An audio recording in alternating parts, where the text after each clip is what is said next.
everybody. Welcome to this week's Mastermind meeting. And with us today are Art Don in the Washington, D.C. area. Art, you're on mute. Hello, everyone. Chris Walsh in the, which parts of Maine? It's Hollowell, near the state capital of Augusta.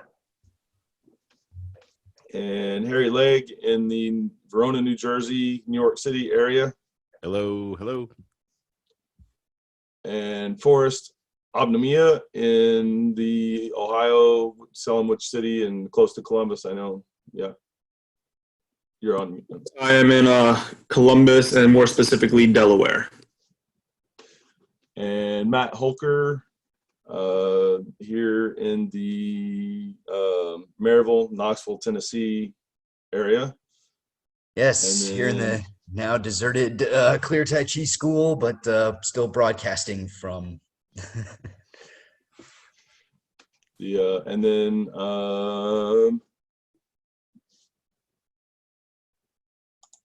Daniel Stringer in Florida, and he's in the Paisley / or Greater Orlando. I'll let him tell you where else, Florida area. Hello, hello. Yeah, that's pretty much it. Cool.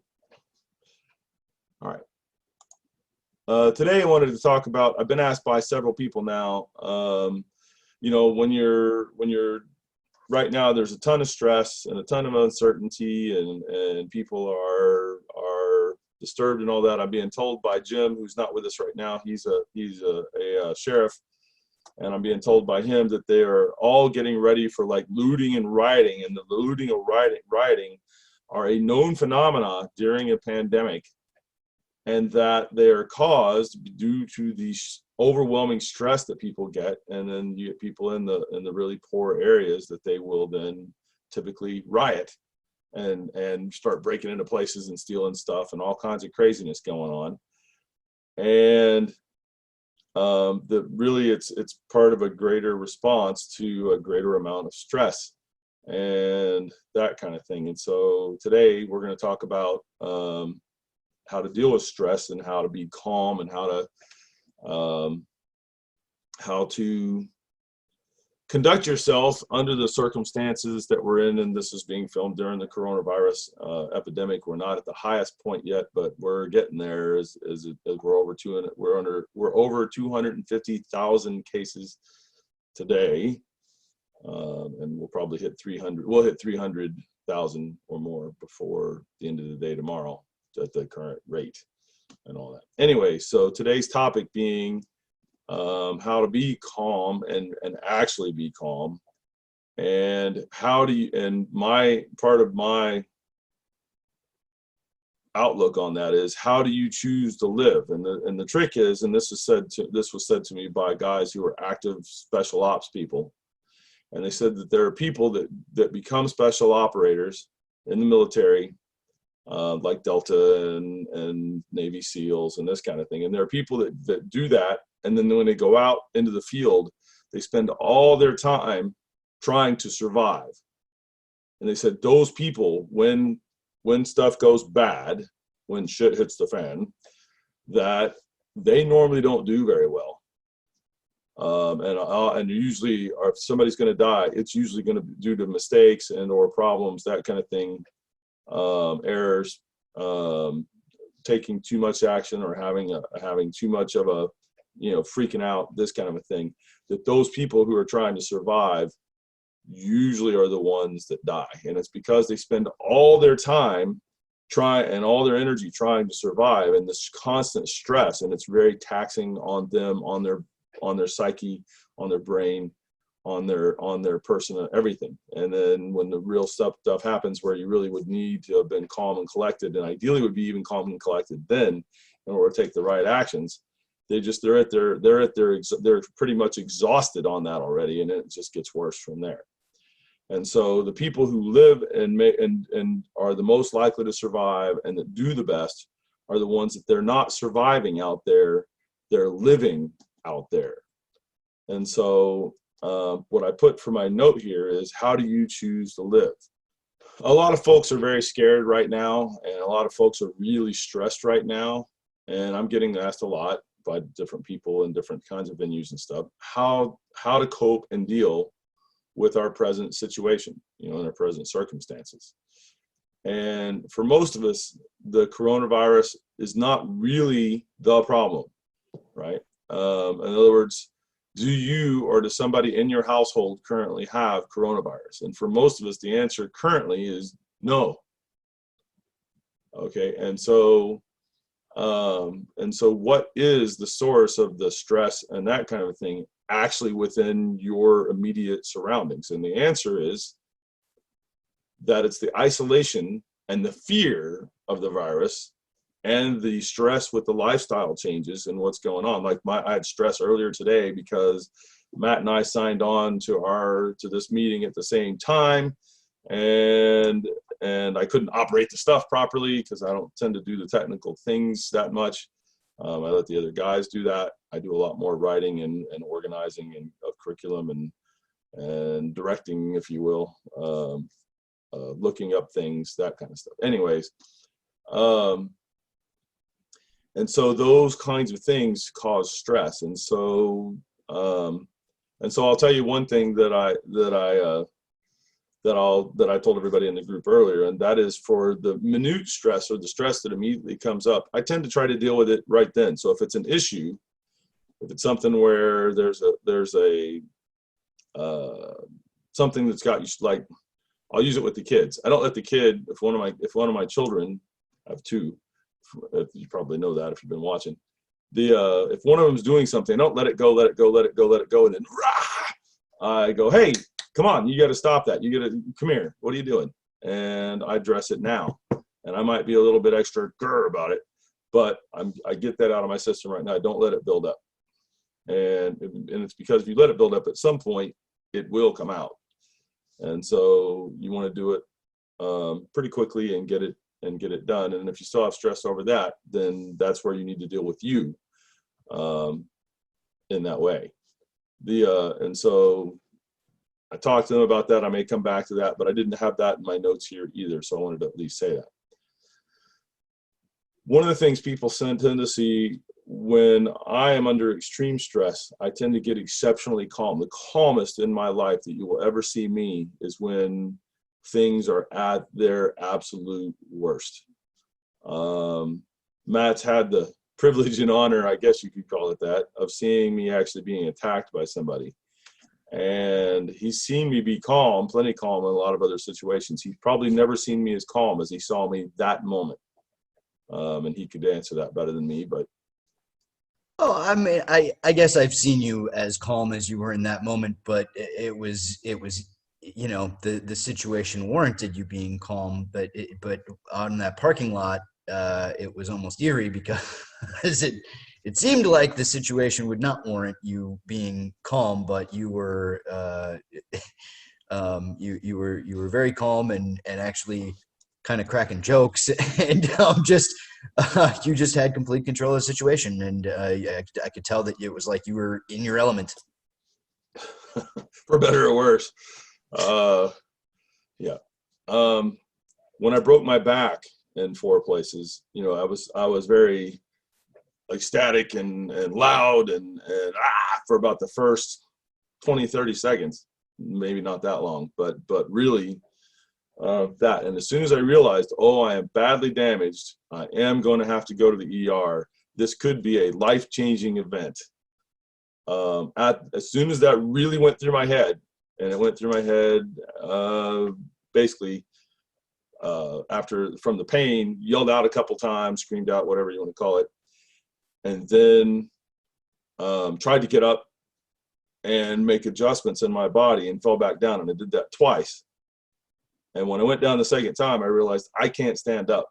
And this is pain like I don't know that I've experienced this amount of pain either at all, ever, or if I have, it's been like 1 or 2 times in my entire life, like not much. What comes to mind is that I had an abscess tooth that was really bad, and it felt like somebody put my head on the concrete and was taking a sledgehammer to my head, and that would be close to where this was at. except it was in my body instead of in my head. Anyways, and so after I tried to get up to 2 times and fell back down and realized, oh crap, I'm really badly damaged, I went completely calm. No more yelling out, no more spastic, anything. Laid down and started calling out very clear, very concise commands to my son that started off with, call an ambulance now. Said louder than that, but said like that, where he thought I was kidding. And I said, I am not kidding. We are going to the hospital. Call the ambulance now. Anyways, so and I know that when I'm telling you some of this, that I've had an interesting and a different life than a lot of people. And that doesn't mean, and there definitely are people who've had more stuff in their life than me, and more interesting stuff and wilder stuff and more pain and more all kinds of stuff. So I'm not telling you that I'm particularly special. What I'm saying is that for people who haven't experienced a lot of different kinds of trauma and or things that would normally not lend itself to having to get command and control over yourself in that way, it can be like, yeah, but I'm not you, and I haven't experienced that. And that's I get that. And so I'm going to talk to you about tools that I have used or had to use because of how I came up and experiences that I've had. And those tools should still be useful to you, even though your life is your life. All right. And so when I say some of the stuff that would add to stress, one of them was when I realized as a teenager that my family lifespan was under the age of 50, and I'm 56 now. So and I was, and my IQ is over 130. And so whereas a lot of teenagers or even 20 somethings, when you say you're not going to live to be 50 years old, they go, that's a long time from now. And they don't really think about it so much. I had enough wherewithal that when I realized, wait a minute, you're probably not going to live to be 50 years old, it freaked me out a bit because I could conceive of it pretty well. Having diabetes type 1, and when I first got diagnosed, I was in my 30s. That was, okay, here it comes. I'm not going to see 50, and this is something that's a horrific type disease in terms of what it can do to you and how it can do it to you. And I also was very behind the 8 ball. I had studied in the Qigong cancer, because that runs in the family too, and some other things. And I hadn't studied diabetes because I didn't realize that that's what took my grandmother until after I was diagnosed. And I went back to my mom and dad and asked, and then found out, oh crap, she died of a heart attack. And heart attacks, I like that thing too. The high blood pressure and the heart conditions and that kind of thing I had studied. Anyway, so I knew that had taken her, but I did not know that it was because of diabetes type 1. So I was very behind the 8 ball, had to do a lot of studying and all of that, and finding out about it at first was very stressful. I say that I'm still needle phobic, but I'm a lot less needle phobic. Like I take shots, have taken shots, plenty of them for the diabetes. So I'm not needle phobic like I was, but I was needle phobic. And so the first shot was like, undescribable in terms of the amount of stress. Okay. And so were the first few shots, but anyway, but less so than the first one, but anyways. And now a word from our sponsor. For more on the healing power of breath, go to breathhealing.com.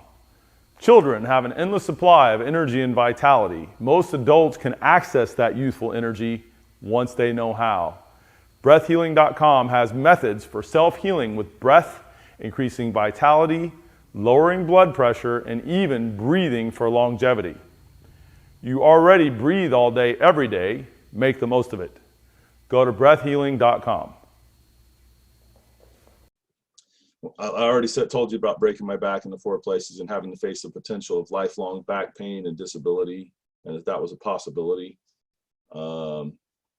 It's also, well, anyways, you get the idea on that. Being physically attacked in a life-threatening manner. I've had that happen over 15 times, several times at gunpoint, half a dozen times at knife point, multiple attackers 4 or 5 times.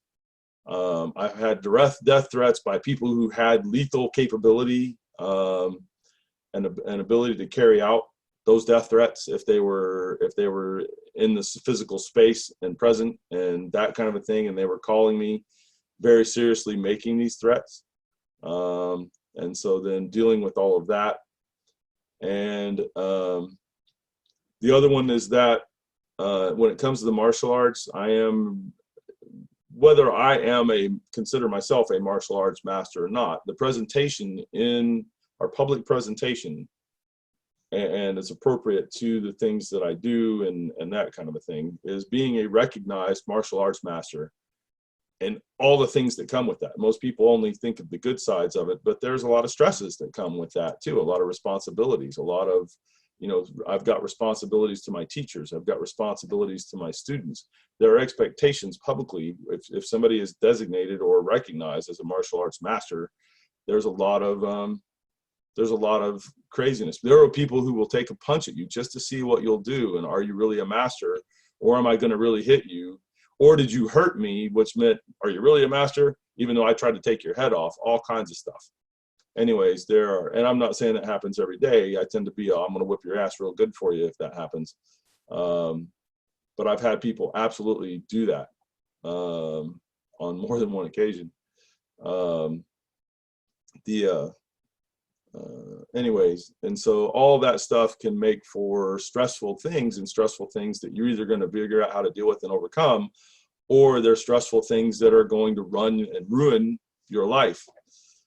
And so as a result of all this, I, at a very early age, started having to think about things, and did think about things that most people really don't ever normally have to consider, right?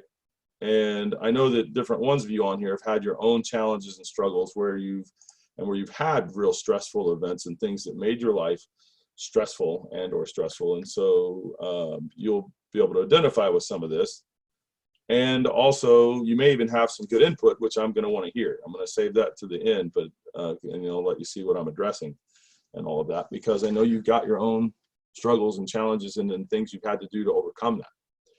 So one of the things to realize, and it's a hard lesson, but it's that our lives are but a blink in a moment in eternity. In terms of being on the planet, most of us don't see 100 years. And when you start talking about millennia, it's just not very long at all. And we all will eventually, as long as we stay true to the rest of what's happened to humanity that's come before us, we all will eventually physically die. And then one of the questions there is, how will you face death knowing you did your best? And part of the question will be, did you do your best? And really that's really not the question. The real question is, how do you choose to live? Like an operator that's being taught by other operators, do not go out there and survive. Live out there. And by out there, I mean if they're out in the field, this kind of thing. Tai Chi is about being the calm eye in the center of the storm. And there is a storm. And one of the ways to do the Tai Chi form as a physical thing is that you have a partner, and the partner doesn't have to have any knowledge or skill. So if you're at home doing this, a wife or a child could do it. And you have them put their hand in, like your arm's going up. So let's say you're doing the first move. I'll do it here. And you have to put their arm over top. And ideally what you do is you slide around that. If they put their arm underneath, and then you slide around. And then if they're putting their hand on you somewhere, and you keep doing the form all the way through without changing the form at all. And so every time you need to go soft to flow around, you do. Every time they're doing something that really doesn't impede your movement at all, you just keep going as if they're not there. And what part of what you're doing, and they're doing stuff, and they may even try to push you a little bit, this kind of a thing, or grab a hold of something, and you just keep moving like they're not there. And so they're being that storm around you, and you're being that calm in the center that just continues and responds appropriately in terms of whether you're being unbending quality or flowing around quality, right? And that kind of thing. are there any questions about, and most of you guys have trained that one that are on the call. If you haven't trained that one and you're at home, I recommend you train that. Of course, you can go to clearmartialarts.com, and then we've got that training on there somewhere for you. So one of the keys to all of this is living in the now, right now. One of the highest spiritual states also require you to be in the now. Right? And being in the now means not living in the past, not living in the future, not even letting your mind be in the past or the future. People are most commonly afraid of change and the unknown. And this is primarily a result of clinging to the past. They want what they had, and that doesn't exist anymore. What you have is what's right now. Or worrying about the future, and that future has not happened yet. Again, you're in right now. That's where you are. That's where you actually are living at. Not what's going to happen even 5 minutes from now is different than now. For the art, Tai Chi, and life and higher spirituality, clinging to the past and worrying about the future is living in a fantasy and something that isn't real. These things are not currently real. Now, I'm not telling you not to learn from the past. Yes, learn the lessons from the past. I'm not telling you not to reminisce fondly about past events, right? Of course, that's nostalgia and or reminiscing and or appreciating life and what you have experienced, right? That kind of thing. And I'm also not telling you don't plan for your future. Plan for it, make that an activity that you do, but it's an activity that you do, and then the rest of the time, you're not doing that. And write it down and make sure to plan it out and that kind of a thing. That way, if you're going, what was that again? You can just go look it up and not have to recreate it every time or keep thinking about it that way. Although if you're thinking about it because things are occurring to you, okay, and write those down. And once you've got it all out, you know what you refer back to and where it's at, and you do that. I am saying that life happens in the here and now, right? One of the Tai Chi practices to do with your form is to be in the now, focused on only now. And it is something that I find that most people struggle with, not everybody, but quite commonly people struggle with it. And it is, a lot of times people, if they're not familiar with it, they go, well, yeah, I'm doing this now, and I'm doing that now, and I'm doing this other thing now. I don't understand what's so hard, right? It's kind of easy. Well, it's a lot harder than it sounds at first. There's a little more to it. And it is really important for higher level development. And so most people, if you said, do the first move in the form, the rise and fall, or place hands on jade table, or opening move, they'll come up, they'll turn, and they're already thinking about going down, right? And the fact that they came up here and as they started to transition, they didn't think about the transition. What they thought about was, I'm going to go down now, but they're not going down yet. That is a break from the now. That is actually the kind of dissonance. That is a dissonance. Now it's a much smaller dissonance than I've got my head off in the clouds thinking about, years from now, but it's still a disconnect from now. And so when you come up, it's got to be, I'm not even thinking about changing to the next move. I'm thinking about, I'm moving up, I'm moving up, I'm moving up. Oh, I'm rolling. I'm rolling. By rolling, I'm talking about this action. I'm rolling. I'm rolling. I'm rolling. I'm sinking. I'm sinking. I'm sinking. And I'm thinking it as I do it. And I get to the bottom. And when I get to the bottom, it's not, oh, the bottom's coming up. That's in the future. I'm not there yet. I'm sinking. I'm sinking. I'm turning. I'm turning. So I kind of hit that bottom. I was aware of hitting that bottom, but it's such a brief moment that it's like I hit the bottom and I'm turning. And it's not I hit the bottom. That's what happened in the past. It's I'm sinking, I'm sinking, I'm sinking, I'm turning. And so I was aware of the instant that I hit bottom, but I can't dwell on it because it's that long and then it's gone, right? And so it's now this turning as I sit down and I sort of settle or settling. I'm settling, I'm settling, I'm settling. I'm rolling, I'm rolling, I'm rolling, I'm rolling. I'm moving, however you want to call this movement. And you could say out and out and out. And so I'm really exactly where I'm at in the form, doing exactly what I'm doing. And my mind is aware of that thing that's happening in this moment. And what you'll find is that I'm using this one to show you about those changes.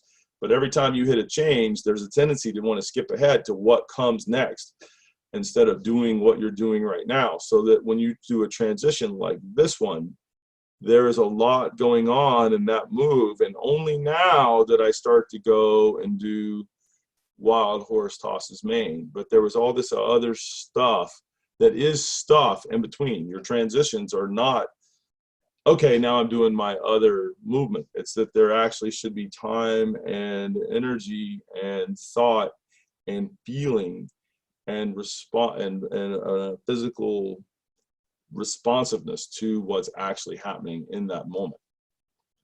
And then you're using this skill of being in the now like that, then to translate it to other things. Oh, this thing's going to happen. What's happening now? And when I say, if it's what this thing's going to happen, there's a truck coming down through here, you better get out of the middle of the road. Okay, it'd be smart to me to get out of the middle of the road right now so I don't get hit by whatever truck happens to be coming down the road later. And so I'm now moving out of the road, right? All right, are there any questions about the being in the now and kind of training in the now with your form? Is that something you should strive to do all the time, or is that a thing? Like sometimes we'll go through the form focusing on a spiral or waving or. No, I would do it like doing spiraling or waving. But the trick is, like, you've seen this from me, that if you said start doing waving, I go, okay, and I'm waving now. Notice it wasn't wait a minute, I got to get ready. Oh yeah, I'm getting my body all well, and then I'm gonna be waving here in a minute. It's wave. Okay, I'm waving.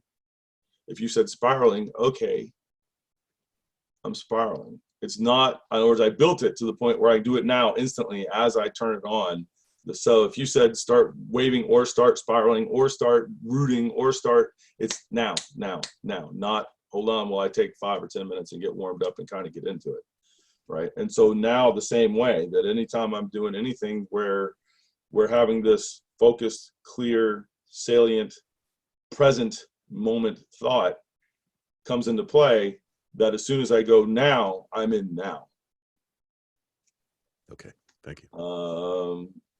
Like that. I was joking with, kind of joking with Matt here the other day, and I said, I realize now the secret to everybody, you know, if you look at all the superheroes and you go, what's your superhero? And maybe you're Batman or you're Superman or you're Wonder Woman or you're, you know, depending on who you are and all that stuff. For me, apparently it's Deadpool. And it occurred to me that I tend to live an awful lot where I'm breaking the fourth wall in the way that I just conduct myself in terms of thought in life. And part of the breaking of the fourth wall, if you understood how to do that really well, there's a lot of high level spiritual type things that are possible, that are only kind of possible with that mindset. You wouldn't have to be thinking I'm breaking the fourth wall, but where that is the access to that thing. And being in the now puts you in the frame of mind that you have to be in to do that. There are other ways to break the fourth wall, so to speak, other than being in the now. I don't recommend any of them. They're going to be terrifying. They're going to be traumatic. They're going to be hard on you. It's really not a healthy way to do it. But when you get there by being in the now, it's because you can actually kind of see the construct of the walls, because you're present in the moment, instead of when you're thinking in the past or the future, you see that construct, whether you realize you're seeing that construct or not.